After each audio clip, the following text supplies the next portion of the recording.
देता का फायदा? लोकांनी याच्या पुढे लक्षात ठेवा, याच्या कॉलरा पकडा आणि हे गट्टे आणून दाखवा या नेत्याला, तेव्हा यायला चालायला जाग येईल. जेव्हापर्यंत सामान्य माणूस बोंबलत नाही, यायला दिसत नाही, तेव्हापर्यंत जनता चूप राहील. ज्या दिवशी तुमचे कॉलर पकडून इथं आणून गड्डे दाखवतील तेव्हा. म्हणून प्रशासनाने आताही जागा.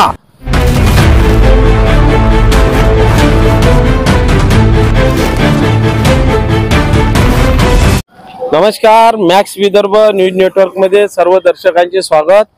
आम्ही आलो कावरापेठ मध्ये, रिलायन्स मॉल जिथं आहे या चौकामध्ये. इथली आज परिस्थिती थोडीशी दाखवू. इथं बघा, हे गड्डे म्हणजे गड्डे म्हणाव की काय, आणि इथून दिवसभर हा बघा ट्रक आला आहे, याच्यावरून दिसेल इतके मोठे गड्डे. वारंवार इथल्या काही लोकांनी याची तक्रार केली. नगर परिषद परिसरामधला हा एरिया, नगर परिषद परिसरामध्ये हा एरिया येऊन सुद्धा इथं आतापर्यंत 1 महिन्यापासून या गड्ड्यांनी इथली जनता त्रस्त आहे आणि यावर कोणीही लक्ष नाही दिलाय. आणि इथे स्थानिक नेते तिथं झोपलेले आहेत, कारण इथल्या काही युवा वर्गापैकी आम्हाला फोन आले. काय म्हणणं आहे या गड्ड्यांच्या संदर्भात? पहिली गोष्ट, दादा तुम्ही इकडे कावरापेठ नगरीमध्ये जे मेन चौक आहे, ज्यामुळे इथून कोईला जाणारे काही लोक जातात गावातून, आणि काही इथे मार्केटमध्ये सुद्धा जातात. तर इथे रोजचं जाणं येणं असते. आणि ह्या भागामध्ये बघून घ्या तुम्ही आता पण किती प्रकार, मोठ्या प्रकारात गड्डा पडलाय आणि याच्यावर दुर्लक्ष आहे नगर परिषदचं. सगळ्या या संदर्भात कंप्लेंट केल्या, भरपूर केलाय कंप्लेंट. आम्ही कोणाकोणाला कंप्लेंट केल्या? इथल्या स्थानिक नगरसेवक. सुरुवात आता आजपासून झाली आहे, कारण पावसाळ्याचं हा मोसम झालाय. आतापर्यंत रोडची परिस्थिती ठीक होती, पण हे ट्रक जे चालत आहे 24 घंटे चालतो, सकाळपासून ते रात्री कंटिन्यू चालते. पण ह्या पाण्यामुळे या गड्ड्याची परिस्थिती एवढी झाली आहे का एखादी 4 व्हीलर वाला तर कशातरी वाचू शकतो, पण 2 व्हीलर वाला मुश्किलच जाईल तो वाचणं.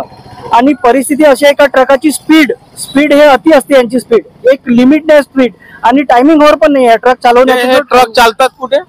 ट्रक हे चालतात इथून जवळपास अर्धा किलोमीटरवर रेल्वे लाईन चालली आहे. तर रेल्वे लाईन चालली तिथून, तर त्यांनी जो मार्ग निवडला आहे मुरून जो काही लागते वस्तू ट्रॅकसाठी, तर ते इकडून वस्तीतून काढतात. यांना सोयीस्कर मार्ग तिकडून पण आहे हायवेनी, पण यांना पेट्रोल आणि सर्वांची बचत साठी तुम्ही हे सोयीस्कर निवडला यांनी भर वस्तीतून. हे कॉस्ट जास्त वाढवून घेऊ शकतात गव्हर्नमेंट कडून, आणि चांगला मार्ग दुसऱ्या मार्गाकडून काढू शकतात. पण यांना पैसे वाचवायची बचत आहे, कराची बचत आहे, त्यामुळे हे वस्तीतून घेऊन चालले आहे लोक. यांना काही कोणाच्या जीवाची पर्वा नाही, आणि कोणाचा जीव जावो का काय जावो यांना काही पर्वा नाही. आणि आमच्या उमरेडमध्ये हमेशा जोपर्यंत न्यूज मध्ये येत नाही तोपर्यंत यांच्या झोप काय उघडत नाही, कोणत्याच व्यक्तीची उघडत नाही. जर यानंतरही या गड्ड्याचं काही झालं नाही, सामोरचा काय पवित्रा? आम्ही सुरुवात आजपासून केली आहे. आज आम्ही तुमच्यापर्यंत पोहोचलो. उद्या आम्ही निवेदन देणार आहोत तहसील कार्यालय, नगर परिषद, SDO सरांकडे, आणि एक पोलीस स्टेशनलाही देऊ पुढील कारवाईसाठी. उद्याचे दिवस आणि ते काय वेळ देतात, 24 आवर देतात का काय देतात, त्या वेळेपर्यंत आम्ही मुदत पाठवू. नाही तर आम्ही इथे आमचं कावरापेठवासी सर्व जे आहे ज्यांनाही तकलीफ होते, सगळ्यांनाच तकलीफ होते, आम्ही आंदोलन करू. आणि ते कोणत्या परिस्थितीत आंदोलन करू हे आम्ही काही आता सांगू शकत नाही. आम्ही चांगलंच आंदोलन करणार आहोत. याचा दुष्परिणाम काय होईल, ॲम्ब्युलन्स राहो, फायर ब्रिगेड राहो, यांना वगळता आम्ही सर्वांनाही जाऊ देणार नाही, इथून कोणालाच जाऊ देणार नाही. बघा, इथल्या स्थानिक लोकांच्या किती तीव्र भावना आहेत. इतकाले मोठाले खड्डे असून सुद्धा इथं काही कारवाई होत नाही. बघा, मी उभा आहो या खड्ड्यामध्ये, म्हणजे उठण्याच्या वर असे हे मोठे खड्डे. महत्वाचा विषय, आत्ताच नुकत्या लोकसभा निवडणूक झाल्या त्यावेळेस या कावरापेठ, गंगापूर किंवा या उमरेड शहरातले कितीतरी नेते रस्त्यावर उतरून मत मागत होते.